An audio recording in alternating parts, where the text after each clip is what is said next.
40 years of work had taught Lauren Satie one simple truth. Every species loved to talk about themselves. The Kithrani wrote poems about their hive victories. The Belyuni composed songs about their ocean depths. The Shin carved their history into living crystal that sang when touched. Every species in the galaxy had filled the great archive with their stories. Every species except one. Lauren pressed her webbed fingers against the data terminal and stared at the empty space on her screen.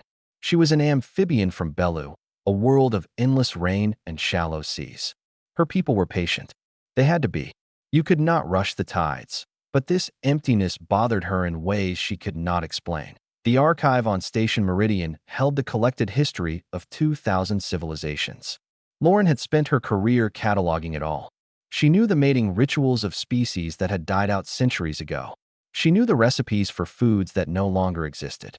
She knew secrets that governments had tried to bury, but she did not know anything about Earth. 3,000 years ago, humanity had emerged from a sealed solar system. No probe had ever penetrated their borders before that day. No signal had ever escaped. And when humans finally appeared among the stars, they brought technology and trade and culture. They brought everything except their past. Lauren had asked questions before. She had submitted formal requests through proper channels. The responses were always polite and always empty. Earth's records are under review. Earth's archives are being organized. Earth's history will be available soon. 3,000 years of soon. She walked through the quiet halls of the archive's deepest level. The lights here were dim. Few visitors came this far down. The restricted sections held dangerous knowledge. Weapons designs. Plague formulas. The dark chapters that species preferred to forget. She found Director Pavel Novak in his office at the end of the corridor. He was human, old for his kind. Nearly 200 years had carved deep lines into his face. Most humans refused the rejuvenation treatments that could extend their lives. Novak had not refused that. He looked up when she entered. His eyes were tired but sharp. Archivist Satie, you have questions. I have one question, she said. Where is Earth's history? Novak smiled. It was not a happy expression. Something sad lived behind it. Some doors stay closed for good reason. That is not an answer. It is the only answer I can give. Lauren felt her gills flutter with frustration. Director, I have dedicated my life to preserving knowledge. Every species deserves to have their story told, even humans. Novak stood slowly. He was tall for a human, and his presence filled the small room. You assume we want our story told, he said quietly. Has it occurred to you that perhaps we sealed it away ourselves? That perhaps the silence is not an accident, but a choice? Why would any species choose to forget? Because some memories are too heavy to carry. He walked past her toward the door. At the threshold, he paused. Stop looking, archivist. For your sake and for everyone else's. The archive holds enough darkness already. It does not need ours. Then he was gone. Lauren returned to her quarters that night with more questions than answers. She ate her dinner without tasting it. She tried to read, but could not focus. The empty space in the archive haunted her thoughts. Around midnight, her terminal chimed, and an anonymous data packet had arrived. No sender identification. No origin point. Just a small file wrapped in encryption so old that modern systems barely recognized it. She cracked it open with tools she had collected over decades of archival work. Inside was a single coordinate. A location deep in uncharted space, far beyond any settled system. And beneath it, a message in plain text. The seal is weakening. Someone must know before it breaks. Lauren read the words 3 times. Then she read them again. Seal. That word echoed what Novak had said. Something closed on purpose. Something locked away. She pulled up the coordinate on her navigation charts. The location matched nothing in any database. But when she cross-referenced it with old survey records, she found a ghost. A blip that appeared once every few centuries in deep-range scans. An energy signature that defied classification. And at its center, according to readings that predated even the Unified Council, was a small yellow star with 8 planets, Earth, Sun. Lauren sat in the darkness of her quarters for a long time. She was a scholar, not an explorer. She cataloged the past. She did not chase mysteries across the galaxy, but the empty space in the archive called to her. The silence where humanity's story should be. The tired sadness in Director Novak's eyes. Something had happened on Earth. Something that humans had spent 3,000 years hiding. Something that was now threatening to break free. And someone thought she needed to know. Lauren made her decision before dawn. She would find answers. She would fill the empty space in the archive with truth. She did not know yet that truth would change everything she understood about the galaxy, about humanity, about what it meant to be powerful. But she would learn. The seal was weakening, and time was running out. Nobody on the council wanted to listen. Lauren had expected resistance. She had prepared charts and data and carefully worded arguments. She had dressed in formal robes and spoken with the calm authority of a senior archivist. None of it mattered. Earth's affairs are Earth's business, said Counselor Vreth, a massive reptilian who represented 17 predator species. The humans have been good neighbors. Why disturb them? Because something is changing, Lauren insisted. The energy readings from their sealed system have shifted. Whatever barrier surrounds them is weakening. And this concerns us how? Let the humans manage their own borders. The other counselors nodded. Meeting adjourned. Lauren walked out of the chamber feeling smaller than she had in years. 40 years of respected work, and they had dismissed her in minutes. She found an unlikely ally waiting in the corridor. Captain Dessa Okonkwo leaned against the wall with her arms crossed. She was human, dark-skinned and broad-shouldered, with the confident posture of someone who had spent her life in ship corridors. A cargo pilot, according to the patches on her jacket. I heard your presentation, she said. You're asking the wrong people. The Council governs all settled space. The Council governs politics. They don't govern truth. Dessa pushed off the wall. I've been trying to get answers about Earth my whole life. My grandmother's grandmother left there. Nobody in my family has been back since. Nobody even knows why. Lauren studied her carefully. You've never visited your home world. No human born off-world has. Ever. Doesn't that seem strange to you? It did seem strange. Lauren had cataloged thousands of species, and all of them maintained some connection to their origins. Pilgrimages, cultural exchanges, simple tourism. But humans treated Earth like a forbidden zone. Over the next week, Lauren and Dessa gathered others. More polish came from the asteroid fields of Shen. His body was living crystal, translucent, and geometric. He had studied ancient energy signatures for centuries and had detected something strange emanating from Earth's region decades ago. When he tried to publish his findings, his research was quietly buried. Someone powerful does not want this known, he said, his voice like wind chimes in a storm. That alone tells us it matters. Ambassador Ryan Tellari was their oldest recruit. The Kithrani were insectoid, their bodies covered in iridescent chitin that shifted colors with their moods. Ryan had served on the council for 300 years. He remembered the day humanity first appeared. They came bearing gifts, he recalled, his wings twitching with old memories. Trade goods and technology and friendship. But their eyes carried a weight I had never seen in any species. Like survivors of something terrible. Like people who had lost everything and rebuilt themselves from nothing. Did they say what happened? Lauren asked. They said nothing. And no one asked. We were too excited by what they offered to question what they hid. Together, the four of them secured a small research vessel. Moore used his scientific credentials. Ryan used his diplomatic connections. They obtained permission to approach Earth's sealed perimeter. Observation only. No contact. The journey took 3 months. Lauren spent the time studying everything she could find about human history. It was frustrating work.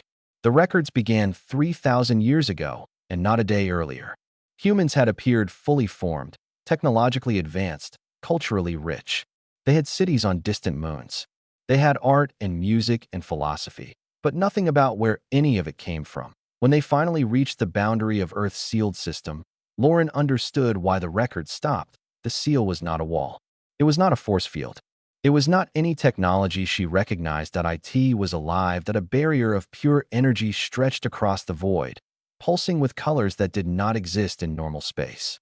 It curved around Earth's entire solar system, perfectly spherical, ancient beyond measurement. Moore's instruments dated its origin to millions of years before the oldest known civilization. Impossible, Moore whispered. Humans are a young species. This predates them by epochs. Maybe they did not build it, Ryan suggested. Maybe they found it. Or maybe, Dessa said slowly, they're older than anyone thinks. Lauren moved to the observation port. The seal filled her vision, beautiful and terrible.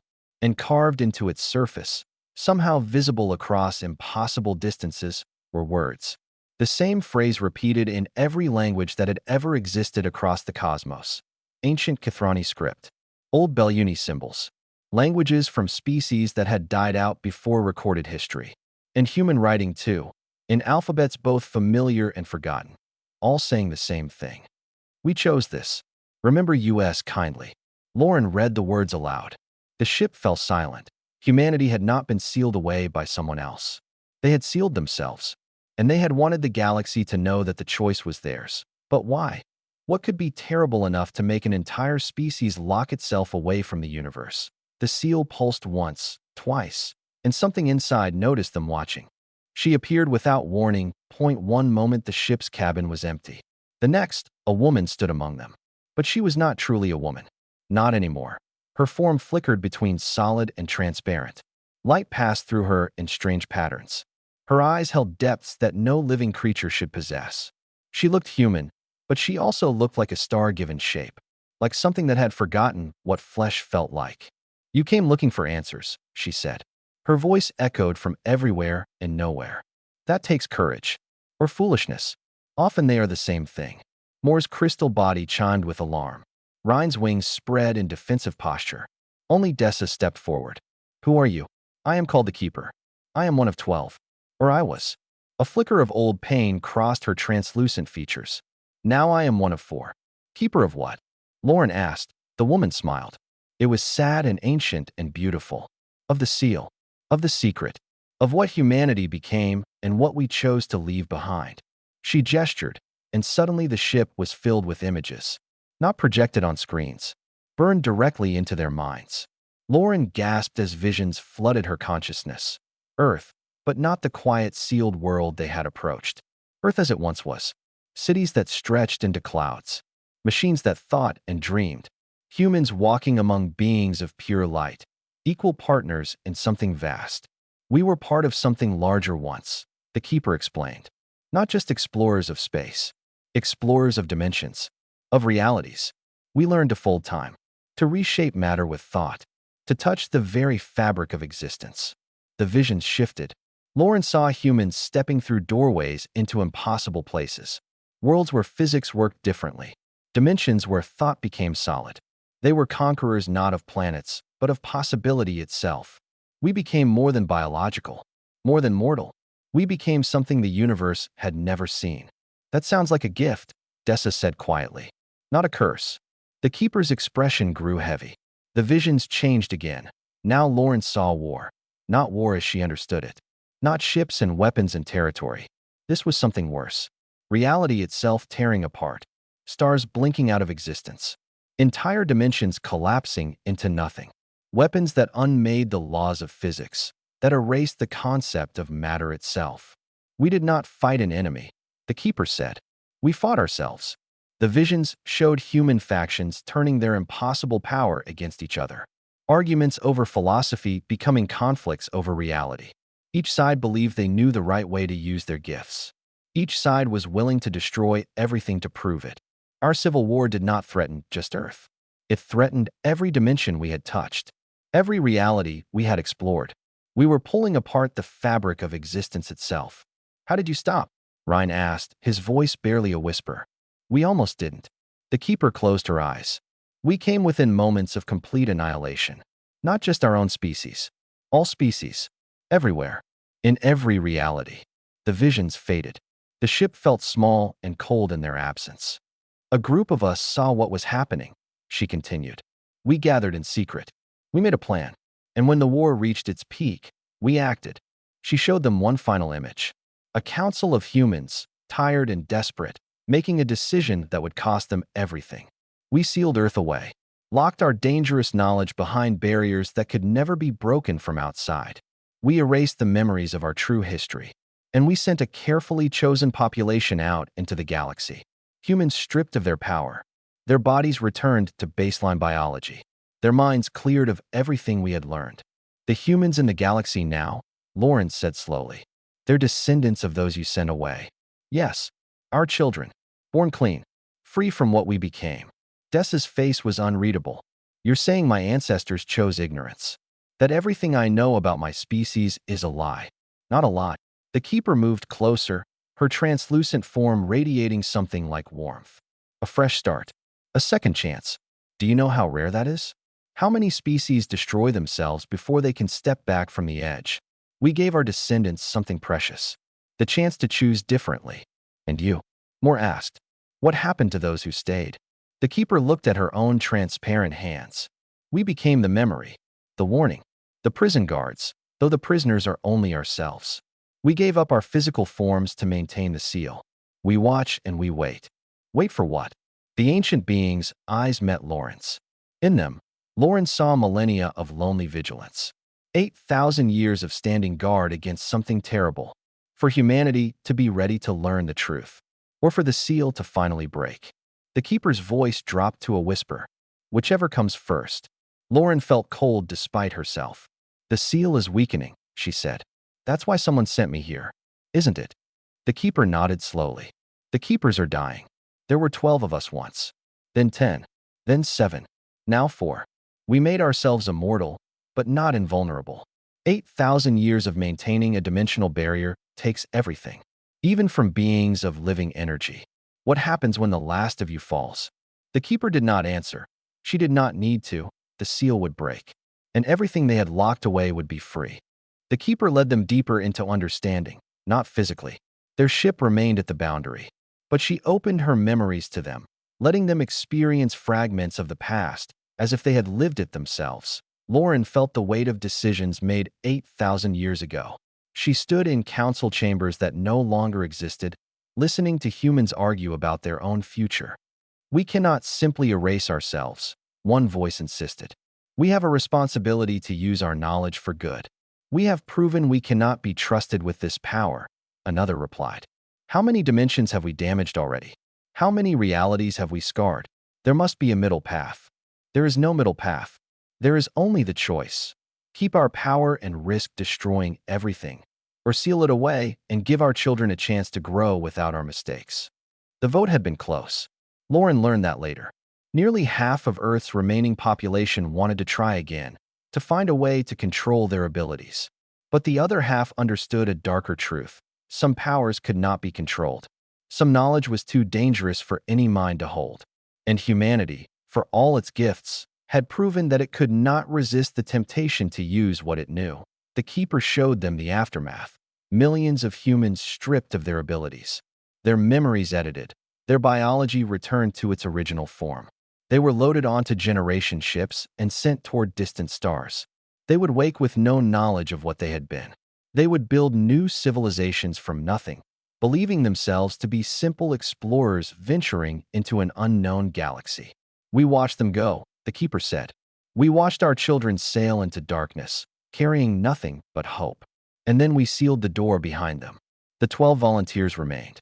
12 humans who gave up their physical forms to become something else. Living energy, bound to the seal, maintaining its integrity across millennia. We cannot leave, the keeper explained. We cannot die naturally. We exist only to guard, to remember, to ensure that what we locked away stays locked. Dessa had been silent through most of the revelation.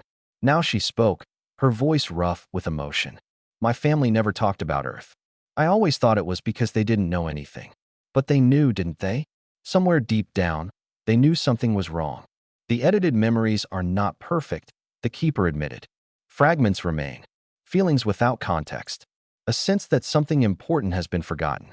Most humans dismiss it as imagination.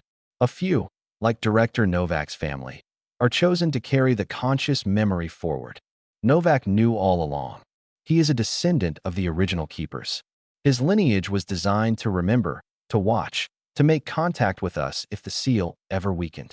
When it began failing, he sent the message that reached your archivist friend. Lauren felt the pieces connecting.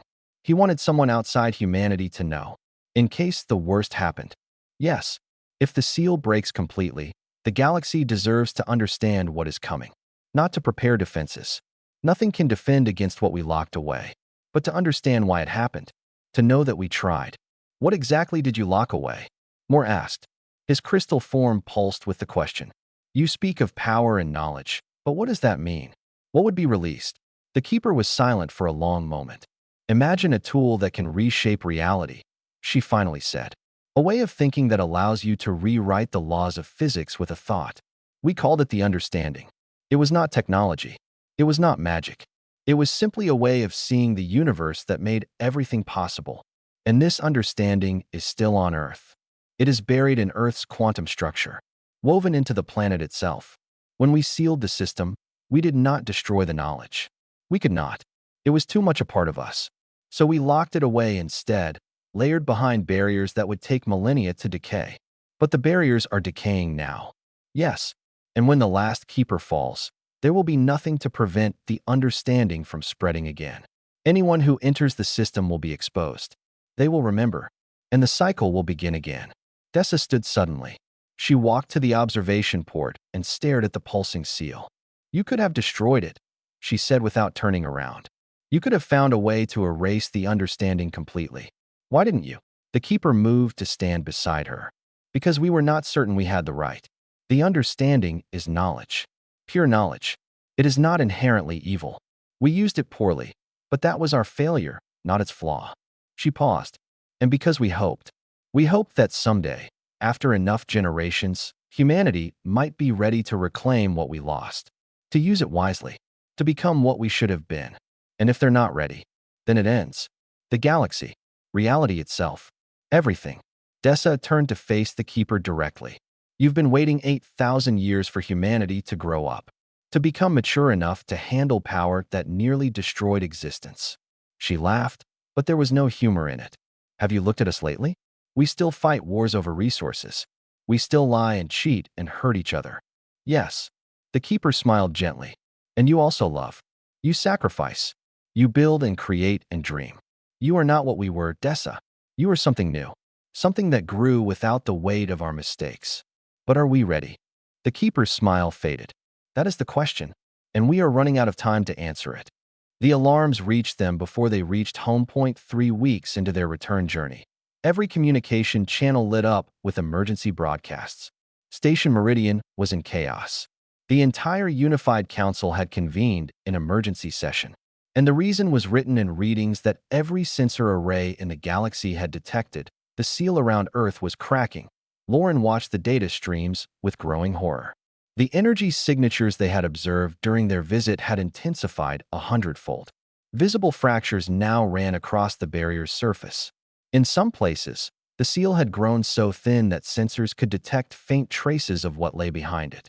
We have to get back, Dessa said grimly. We have to explain what's happening. They pushed their small ship to its limits. When they finally docked at Station Meridian, they found a galaxy on the edge of panic. The council chambers were packed. Representatives from hundreds of species shouted over each other. Fear had replaced diplomacy. Old alliances crumbled as survival instincts took over. The humans must be quarantined, roared a delegate from the Vorshi Confederacy. If what the rumors say is true, they could destroy us all. We should strike first, another voice called. Destroy the sealed system before whatever is inside can escape. You cannot destroy a dimensional barrier. More shouted back. Any attack would only accelerate its collapse. Lauren tried to reach the speaker's platform, but the crowd was too thick. Ryan used his diplomatic status to force a path, but even his authority meant little in the chaos. Only when Director Novak stepped forward did the room grow quiet. He looked older than when Lauren had last seen him. The weight of secrets had finally become too heavy to carry. He stood at the center of the chamber and spoke in a voice that carried without amplification. Everything you have heard is true. Everything and more. He told them the story, the ancient humanity, the power they had wielded, the war they had fought against themselves, the seal they had created to protect the galaxy from their own worst nature. We hid this from you, Novak said. Not because we thought you were enemies, but because we were ashamed. We came close to destroying everything, closer than any species has ever come. And we have spent 8,000 years trying to ensure it never happens again. The silence that followed was absolute. Then the accusations began. You lied to us for millennia. You put the entire galaxy at risk. How can we ever trust you again? Novak let them rage. When the shouts finally died down, he spoke again. The seal is failing because its guardians are dying. There were 12 keepers once. Now there are 4. Soon there will be 1. And then nothing. Can't you fix it? Someone demanded. Build a new barrier? Find new guardians. The seal is not technology. It is sacrifice. Living beings who gave up everything to become eternal sentinels. You cannot build something like that. It must be chosen. Dessa stepped forward. Every eye in the chamber turned to her. What happens when the seal falls completely? She asked. Speak plainly. Novak met her gaze. One of two things. Either the old knowledge stays buried, locked so deep in Earth's quantum structure that it can never be recovered, or someone finds it, remembers it, and then humanity faces the same choice our ancestors faced. Use the power wisely, or destroy everything trying. Which outcome is more likely?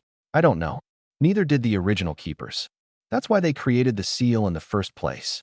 To give humanity time to grow, to evolve, to become something better than we were. And have we? Novak had no answer. The council erupted into argument again. Some demanded that humans be expelled from settled space. Others called for cooperation, for finding solutions together.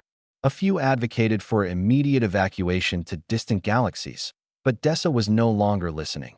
She pulled Lauren aside, away from the chaos. The keeper said new guardians must be chosen, she said quietly. Volunteers who give up their physical forms to maintain the seal. That's the only way to save it, isn't it? Lauren nodded slowly. But who would make such a sacrifice?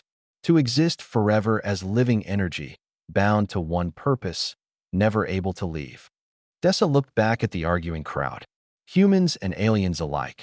All terrified of something they barely understood.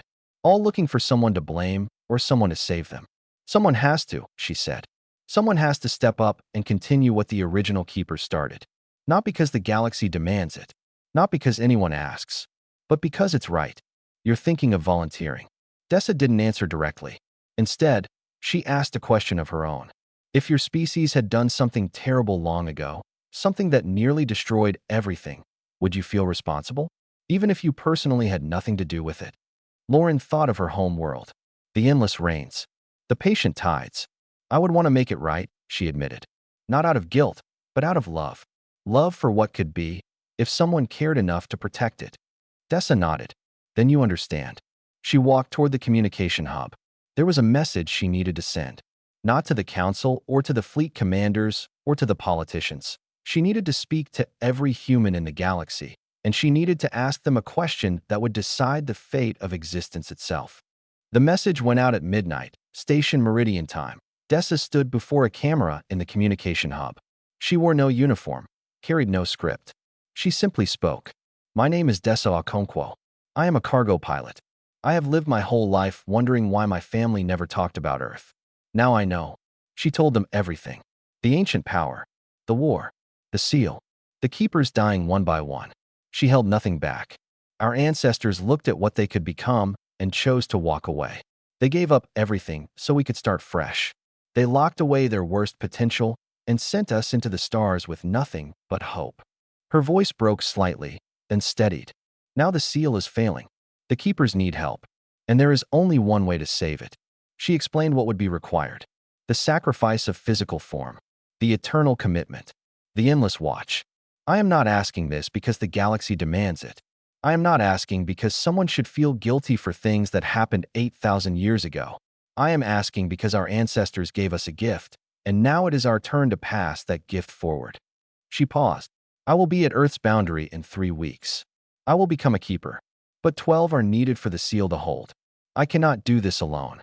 She ended the transmission without fanfare, without pleas, without promises of reward or threats of consequence. Then she waited. The first response came within the hour. A maintenance worker from a mining colony in the outer reaches.